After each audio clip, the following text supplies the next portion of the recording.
lah, surat izin buat ditanda tangan sama kepala sekolah. Ngobrol-ngobrol biasa sama kepala sekolah, biasa aja ya. Nah udah gitu mah. Terus pas besoknya si kepala sekolah tuh datang pagi-pagi. Dia tuh nanya mana berkas yang harus bapak tanda tangan. Teman orang kan kaget lah. Udah kan semalam udah kata teman kan bapak semalam udah tanda tangan lah. Semalam kapan kan bapak nggak kesini malam-malam, ngapain bapak malam-malam kesini kayak itu kan kata kepala sekolah. Semuanya jadi pada kaget lagi kan. Terus yang semalam itu siapa?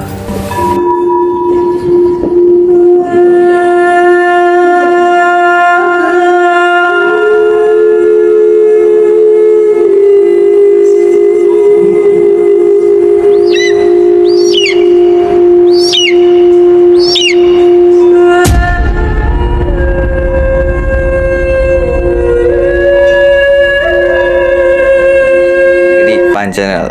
Kali ini kita akan cerita lah biasa. Nih Cak, kan muka udang sara. Enggak, kan kemarin kamu pernah menceritakan sama aku ya, cerita yang agak serem itu yang diklat itu. Gimana kronologinya? Pertama Kronologi apa? itu yang cerita serem itu yang diklat. Oh apa El? Kamu mau ngedengerin juga? Aku mau nanya dulu, diklat itu apa? Diklat itu pendidikan dan latihan. Pendidikan dan latihan.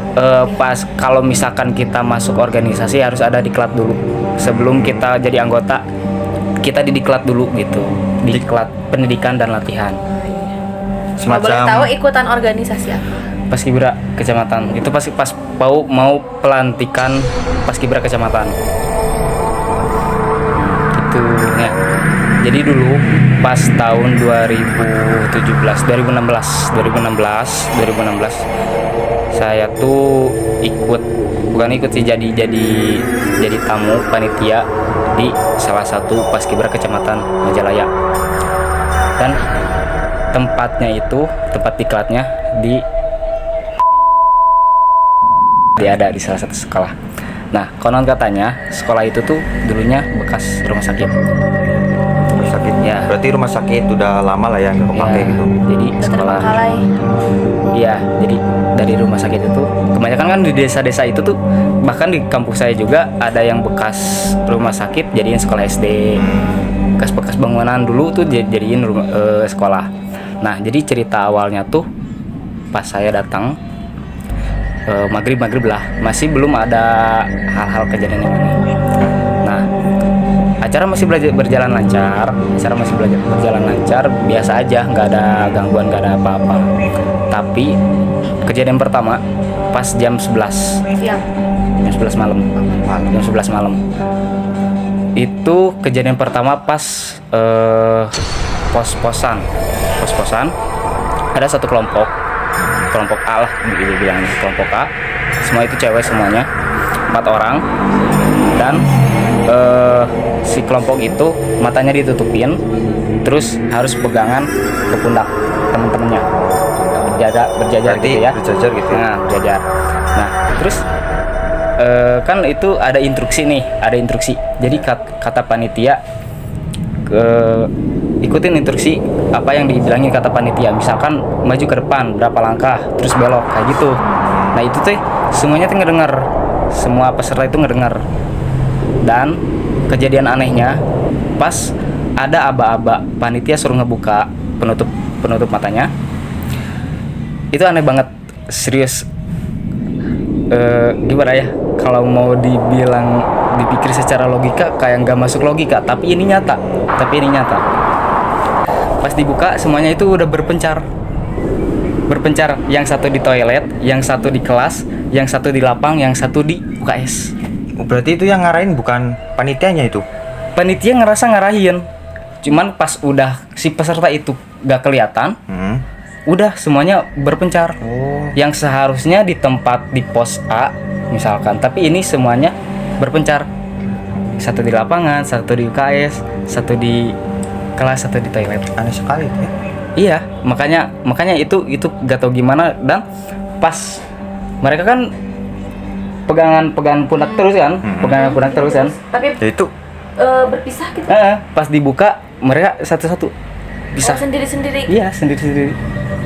Serius itu Tapi tempat toilet, tempat apa tuh jauh dari pos itu. jauh, Jauh banget. jauh. Sekolah ya gimana, sekolah seluasnya sekolah ya gimana gitulah. Itu pertama, kejadian pertama yang buat merinding lah. Kalau kau bisa, semua kan teriak kan. Tapi semua teriak. pelatihnya gimana tuh? Pelatihnya juga ya mau gimana lagi, udah kejadian kan. Gimana ya? Tetap acara berlanjut. tapi di situ udah mulai agak takut semuanya gitu. Udah mulai agak takut. Soalnya kan aneh kan Tapi ini. tiap orang berpencar itu teh pada pegang pundak, tapi nggak tahu itu pundak siapa gitu. Iya, kan yang tahu itu pundak temennya kan. Pas dari awal juga, dari awal tuh panitia ngarahin 4 orang. Itu benar pas misalkan udah gak kelihatan, udah belok si peserta itu, pas suruh dibuka penutup kepalanya, mereka udah berpencar. Begitu. Itu satu kejadian. Beres sekitar jam setengah satuan. Sekitar jam setengah satuan ada kejadian aneh lagi. Kayak ini mah bukan kejadian aneh tapi udah lumrah kata masyarakat juga, masyarakat di sana juga udah nggak aneh lagi ya. Dari jam 1 sampai jam 2 itu sering kejadian bel bunyi dengan sendirinya. Berarti jam 1 malam gitu. Itu mah pokoknya mah dari sekitaran jam segitu masyarakat udah nggak aneh, udah sering ngedenger gitu suara-suara bel, ya udah biasa gitu. Itu yang kedua. Terus yang ketiga sekitaran jam setengah 2 saya tuh disuruh jaga gerbang sama teman saya 2 orang, jaga gerbang malam-malam.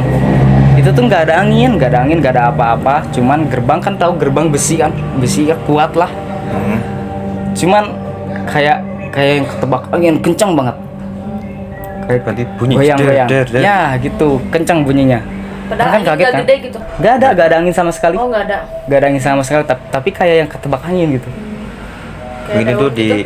dimainin ya sama makhluk itu. Nah mungkin ya, orang nggak tahu kan, langsung lari, langsung panik karena sama teman orang langsung ke masjid, kaget, bilang ke teman-teman, oh tadi di depan ada kejadian aneh kayak gini.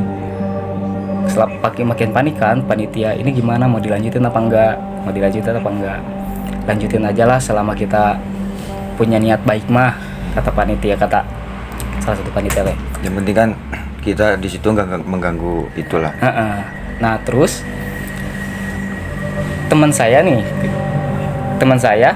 pas itu tuh sekitar jam 2 ada mobil datang, itu tuh mobil kepala sekolah datang, dan si teman saya itu ngasih surat izin buat ditanda tangan sama kepala sekolah. Ngobrol biasa sama kepala sekolah, biasa aja ya. Nah udah gitu mah. Terus pas besoknya si kepala sekolah itu datang pagi-pagi. Dia tuh nanya, mana berkas yang harus bapak tanda tangan.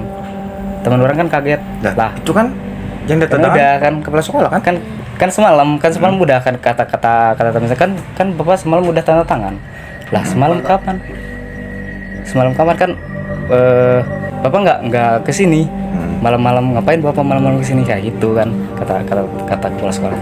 Semuanya jadi pada kaget lagi kan. Terus yang semalam itu siapa, jadi hening lagi kan. Nah, mulai pada takut itu ya. Tapi itu dalam keadaan pas dia lihat sama kepala sekolahnya itu tanda tangan dia gitu. Nah pas udah dilihat lagi berkasnya, tanda tangannya udah nggak ada. Alah. Jadi hilang sendiri. Iya, Mungkin itu ya yang Tapi itu menjelma. saksinya banyak gitu. banyak. Itu kepala sekolah tuh ada. Terus ada lagi, belum habis di situ kan. Pas udah malam-malam kepala sekolah datang, udah beres itu. Ada lagi satu kegiatan yang disuruh si peserta harus nyari bendera latihan yang berwarna hijau sama kuning. Hijau kuning itu bendera latihan. Nah udah ketemu nih benderanya tuh, udah ketemu. Disuruhlah disimpan di masjid. Udah disimpan di masjid. Peserta kumpul di lapangan semuanya, dan salah satu panitia nyuruh peserta buat ambil bendera itu. di masjid loh, ini di masjid ya. Pas ngambil di masjid, si bendera itu berubah. Dan itu tuh nggak ada yang masuk, nggak ada yang ganti, nggak ada. Semua peserta, semua panitia tuh kumpul di lapangan, nggak ada yang masuk ke masjid lagi. Dan si bendera itu ganti jadi bendera kuning, tulisannya innalillahi wa inna ilaihi rajiun. Bendera kematian berarti. Iya, kalau misalkan di daerah, kan bendera kematian itu di setiap daerah kan beda-beda, tapi kan di daerah saya mah bendera kuning itu dipertandakan bendera buat orang meninggal. Itu yang buat shock lagi kan, udah kata ketua panitia, udah ini jangan dilanjutin lagi, acara udah selesai sampai sini katanya. Udah aneh, itu udah aneh banget pokoknya, udah aneh banget, gak masuk akal lagi kan. Kita diganggu, kita semua diteror, gak tahu kenapa. Ya mungkin penunggu di sana gak suka kalau ada acara mungkin ya. Mungkin sih. Nah, terus saya tuh nanya, curhat ke teman, kita kan mau pulang nih. Orang gak kuat orang mau pulang jam 3 itu, jam 3 mau pulang. Orang mau pulang gak kuat, takut kan, serem lah. Nah, diceritain lah ini kenapa bisa kejadian kayak gini. Diceritain lah bahwa dulu itu si sekolah itu bekas rumah sakit, dan ada dia nyeritain salah satu cerita yang ada anak kecil korban tabrak lari, korban kecelakaan. Dia tuh pas ke rumah sakit itu bawa boneka sampai meninggal lah intinya. Dan boneka itu masih ada sampai sekarang masih ada di ruangan UKS. Masih ingat, dan orang kan penasaran bonekanya mana. Dan dia bilang boneka itu suka berpindah-pindah. Itu kejadian yang di film horor tuh ada di sana semua, anjir. Kejadian yang ada di film horor. Iya, semua kejadian yang di film horor itu semuanya ada di sana. Dia bilang kan boneka itu suka berpindah-pindah. Orang kan nggak percaya, mana mungkin gitu kan, mana ada. Itu kan cuma di film doang lah. Tapi nyatanya real ada gitu. Nah, orang membuktikan sama teman orang. Kalau nggak percaya, ayo lihat di UKS. Lihat, emang ada si boneka itu ada. Warna? Boneka bayi-bayian kayak gitu. Boneka anak kecil. Serem gitu. Boneka manusia gitu. Diam bisa di sudut kanan. Orang lihat di sudut kanan. Nah, ayo kata temen orang teh balik lagi. Sekitar 5 menit kemudian balik lagi ke UKS, lihat si boneka itu ada di sudut lain. 5 menit, jarak 5 menit. Dan ada yang pernah nyaksiin secara langsung, katanya boneka itu pernah jalan gitu. Tahu kan? Mungkin roh anak itu kali ya. Ya mungkin bisa jadi kan, orang kan tanya, karena suka sama bonekanya. kan orang kan nanya, itu anaknya yang masuk ke situ apa gimana ya, nggak tahu katanya. Dan si boneka itu pernah juga dibuang sama pihak sekolah, pernah dibuang tapi balik lagi ke sana gitu. Itu kayak wah, pengalaman pas diklat paling serem itu. Dan dari mulai kejadian itu nggak ada lagi diklat di sekolah itu. Setiap sekolah tahun itu masih berjalan. Tetap berjalan. Malah sekolah terkenal itu tuh sekolah terkenal di Majalaya. Jadi serem ya ceritanya itu mah. Ya, kalau misalkan terjun langsung di lapangan mah itu serem banget lah. Malah bisa stres anjir.